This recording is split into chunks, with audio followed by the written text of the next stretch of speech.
Ayan mga idol, no? Back again, J Mother is back. Ayan, papakita natin kung paano natin tatanggalin ang ating Pins Concrete Post Molder. Ayan, tingnan niyo. Napakaganda po mga idol, no? Pag maganda ang quality talaga ng ating molder, maganda din ang kalalabasan ng ating paglabas. Ayan, dahan-dahan lang muna mga idol. Ayan, tingnan natin, dahan-dahan lang. Huwag muna kayong mag-ano dyan. Okay.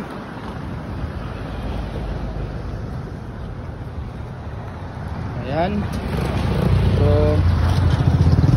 tingnan natin kung paano natin tinatanggal. Kung mahal ninyo ang asawa ninyo, mahalin ninyo ang aming concrete post. Ayan, dahil napakaganda at good quality. Okay. Yan, kita ninyo kung gaano kaganda. Yan, okay. So, ito po yung nagawa nila ngayong araw na ito, no? Nasa 50 na pins concrete post. Ayan.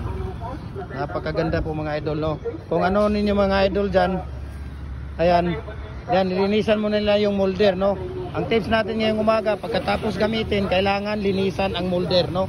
Kailangan siyang hugasan, ayan, no? Hugasan ng tubig, no? Ayan, para madali lang siya, no? Pag sa Monday, madali na lang, nilinisan na lang, diretso na kaagad. Ayan. So, nandito sila ni Kuya Jmar at saka si Kuya Jupre. Ready na si Kuya Jmar dahil Sabado ngayon, uwian na daw. Ayan, so God bless at mabuhay po.